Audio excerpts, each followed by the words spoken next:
compétition mu bëree ñàkk donc noonu la du chaque jour ngay am ndam du chaque jour le Sénégal di am ndam et aussi di wax ni tout simplement dafa am aussi en diplomatie li nga xam ne la communication dafay occuper part bu am solo ci diplomatie et aussi la relation entre les États c'est la confiance suñu demee tey ba ci élection bi nga xam ne mooy élection baat personne kenn mënul naatable profilu Amadou Hott c'est un excellent profil te yàgg na servir état liggéeyal na état te wax dëgg fa yàlla nekk na ki nga xam ne am nañ yaakaar ci moom mais malheureusement su ma ko jëlee ci wàllum football rek de manière imagée su dee dafa am entraîneur bu interpeller arbitre ne arbitre bi sama joueur bi dafa tricher joueur pour mu gagner day jafe su dee nga dem gis waa FIFA ne leen ki ma fi jiitu woon comme coach dafa doon doppewu loolu mënoo gagner ndam bi day difficile trop pour nga gagner ko. étant donné que dopage dañ koy tere ci li nga xam ne nii moo di compétition donc quand un premier ministre traite de l'ancien régime de falsification des chiffres de falsificateur de détourneur alors que kenn ci candidat yi à la BAT nekkoon na fi ministre de l'économie dina difficile trop pour ko gagner parce que la diplomatie c'est la confiance entre les États c'est les relations entre les États donc pour Amadou Hott gagner da doon métti trop parce que am na ay kaddu yu ko jiitu ay kaddu yu jiitu candidature am donc loolu dañu war a corriger waat suñu comportement xoolaat na la ñu waxee. da nga jàpp ne déclaration bi le premier ministre Ousmane Sonko defoon ci chiffre réew mi moo andi bi l'échec. man njort naa ni daf ci am rôle bu rëy. parce que comme on dit les États c'est pas des amis c'est des intérêts. relation d'intérêt la ñuy doxalee. mais mënoo proposer candidat bi nga xam ne dafa war a jiite institution mel ni BAT. alors que derrière on accuse l'ancien régime qui était là de falsificateur des chiffres en d'autres termes de manière très imagée ministre bi am na wàll ci gouvernement bi passé Amadou Hott mii dem tey di représenter Sénégal au niveau de la BAT am na rôle bu mu joué bu bëgg ci gouvernement Macky Sall il était ministre de l'économie donc c'est pas négligeable professeur voilà en plus il a occupé le poste de ministre de l'économie c'est pas à négliger donc accuser l'ancien régime c'est par ricochet pointer du doigt le candidat que tu veux demain qu'il gagne donc il faudrait benn instant mettre de l'eau dans nos vins dans la communication ñu gën ko huiler mais ñu xam aussi lu ñuy wax ba impact la dugal Sénégal ëllëg surtout aussi que on constate malheureusement pour le dire la diplomatie mauritanienne est en train de prendre de l'essor parce que du bat kase pour les amoureux du football gis nañu ni Augustin Senghor bu mu demee CAF dafa ñàkk bu ñu demee représentation au niveau de la FIFA Sénégal dafa ñàkk te ñan ñoo leen gagné ay Mauritaniens donc la géopolitique côté Mauritanie la diplomatie mauritanienne se positionne c'est nos voisins certes mais ils se positionnent et le Sénégal prend du recul il faut que nag gars yi def ci analyse xool comment rebondir on est certes malade mais képp ku feebar mën nañ la faj léegi loolu c'est charge à nos autorités nag de retravailler là-dessus d'essayer de se repositionner diplomatiquement pour mën a joxaat Sénégal élan bu mu amoon en Afrique de l'Ouest surtout. Évidemment Christian merci beaucoup à toi dinañ dellu soit ci yow d'ailleurs gis nañ ne poste yi nga xam ne it ñu ngi koy amal ci échec bi lee bari na lool yu ci mel ni yenn yoo xam ne ñu ngi di véhiculer. Amadou Hott est un excellent banquier reconnu et respecté à l'échelle internationale. Malheureusement, dans le cadre de cette compétition, ce sont nos autorités actuelles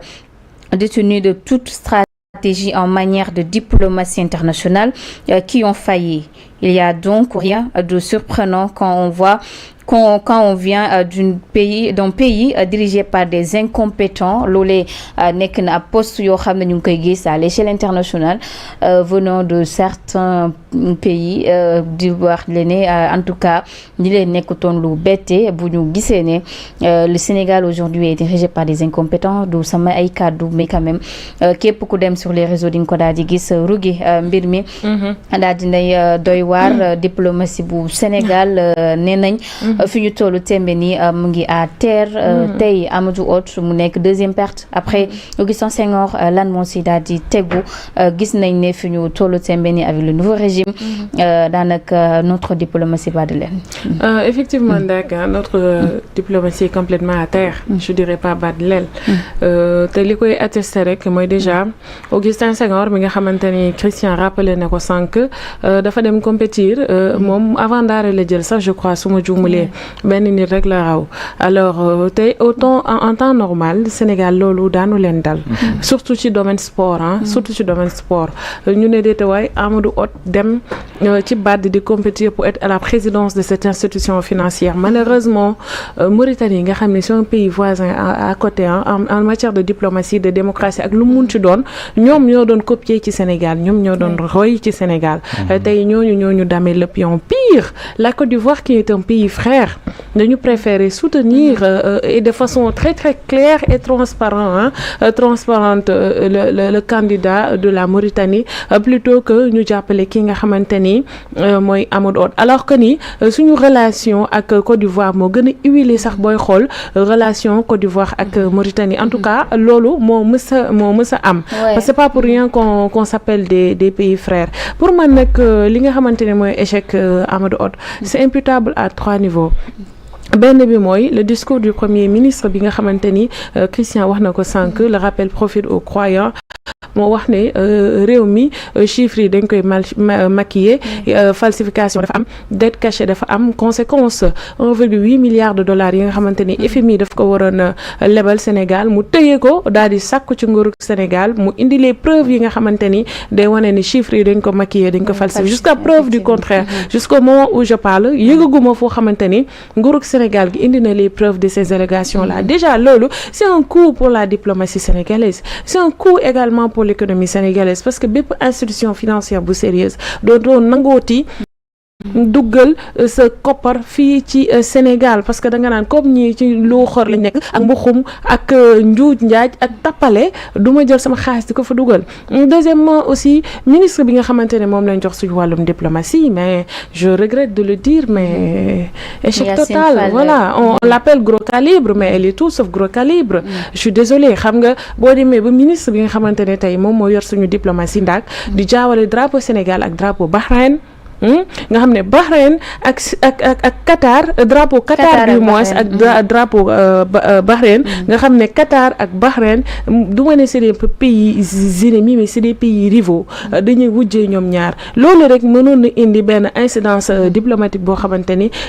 kenn xamul fu ñu koy waxee ñu ne déet waaye ngay jaawale benn secrétaire d'État ak benn ministre d'un pays étranger donc ñu gis comportement bi nga xamante ni sax mi ngi koy am par rapport à ces sorties on se rappelle sax gis nañ ne Ghazouani le président bu Mauritanie daan noonu wax le ne donte moom ñëw na pour liggéey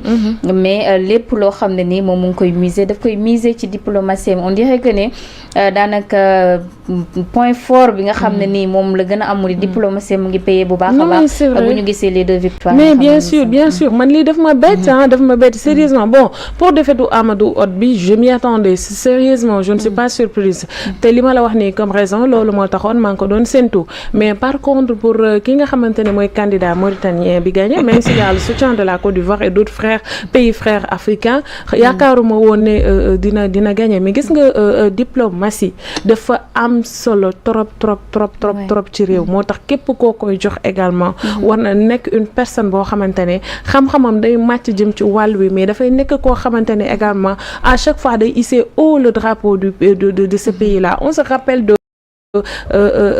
Mankeur Ndiaye qui a été ministre des Affaires étrangères on se rappelle également de Cheikh Tidiane Gadio on se rappelle également de la dame là comment elle s'appelle encore son nom m'échappe Aïssata Tall Sall donc maître Aïssata Tall Sall donc dafa nekk des personnalités yoo xamante ni mais da nga leen di xool ñoom de par leur posture de par ce qu'ils incarnent rek ces personnes là de par ce qu'ils incarnent rek yow da nga leen di naw te bu ñu doxalee diplomatie sénégalaise également nga gën leen naw mais itam man dama jàpp ne équipe sax buñ ci nekkee nga dugal kenn kooku tey doxul kooku yaakaar naa da nga ko war a remplacer nga jël keneen dugal ko mais j'ai l'impression que le régime nous force à vraiment s'accommoder de personnalités yoo xamante ne wax dëgg fa yàlla duñu tëlee ci li nga xamante ni loolu la ñuy doxal Yacine Fall on est l'exemple patent te bëri na ci ay responsables passifs yoo xamante ne ñoom ci boppam sax dañuy dénigrer Yacine Fall par rapport ak ni nga xamante ne tey noonu la yoree suñu diplomatie moi je pense que ni c'est l'image du Sénégal qui est corner moo tax xëy na cër bi nga xamante ni moom la ñu joxoon démb ak bërki dem respect bi nga xamante ni moom la ñu joxoon ba démb ak bërki dem on était vraiment adulés en Afrique on était jalousés de partout xam nga bu baax li ma lay wax te tey pays yi nga xamante ni tey ñoo wër Afrique yëpp ils sont en concurrence directe ou indirecte ba ñi wër Sénégal yëpp les pays limitrophes du moins ils sont en concurrence directe ou indirecte par rapport à nous mais tey ndaak ma jeexalee foofu da ngay gis carrément que ni on nous dame les pions Côte d'Ivoire à côté avec son port autonome nga xamante ni chiffre d'affaires bi egg na ba 35% alors que nous avons connu une baisse de 17% nga xool wàllum diplomatie également la Mauritanie est en train de tout rafler donc nga gis ne tey suñu diplomatie peut-être moo nekk à terre boole kook ñu am premier ministre boo xamante ne je pense que ne buy wax peut-être du mesurer la portée de ses propos ndax tey bi muy wax loolu xëy na peut-être c'était pour des raisons politiques moo taxoon mu di ko wax parce que c'est pas la première fois mu di ko wax na ko sax avant rapport Cour des comptes bi di génn mais conséquences yi nga xamante ni moom la jur fam ko demee waxaat ñooñu tey ñoom ñoo jël li nga xam ne non mais il persiste dans ça moo di ba mu demee Mauritanie daal dinay xam le ne dafa ne rapport Cour des comptes moom daf ko daal di wax nit ñi tiit mais bu génnee la nit ñi di gën a tiit donc muy mel ni dafa gën a bëgg a won li nga xam ne ni moo di les autres pays que ne wax ñun Sénégal fekkuñu fa dara. waaw il persiste dans ça parce que bëkki de mooy Ndiaye ci forum invest bi nga xamante ni moom teewoon na fa Ousmane Sonko bii di forum invest fii Sénégal daf ko waxaat dafa ne ñun on a voulu être très très très transparent wax leen li nga xamante ne moo xew ci réew mi bañ leen a nëbb dara on préfère ça ñu ñàkk lépp que plutôt ñuy nëbb li nga xamante ne mooy dëgg gi il est allé jusqu'à se vanter que ni aide américaine bi de 316 milliards de dollars bi nga xamante ne téye nañ ko ak aide française bi terewul ba tey le pays est resté debout te ku ne xam na ni dans un pays pauvre très endetté comme la nôtre aide yooyu dañ ko soxla parce que dañuy dimbali sur le plan de l'éducation dañuy dimbali ci wàllu wér-gu-yaram dañuy dimbali ci tant de domaines yoo xamante ni xaalis bañ fay injecté day tax par exemple pour la lutte contre le paludisme day tax ba ñun ñu gën a mën a xeex li nga xamante ni mooy jàngoro sibiru de même que la tuberculose donc du coup moi je pense vraiment que ne Ndak li nga xamante ni moo am dara waralu ko lu dul diplomatie boo xamante ni dafa nërmel. merci beaucoup à toi Rougui Sakho Matar ñu daal di ñëw ci yow gis nga ne moom Amadou Hott daal di nay ñàkk présidence bu BAD une diplomatie jugée à terre une régime ñu bëri ñu ngi naan l'incompétence bi nga xam ne nii moo nekk tey ci bile régime moo ñu andi file mais bile échec ndax mën nañ ko jël jugé ko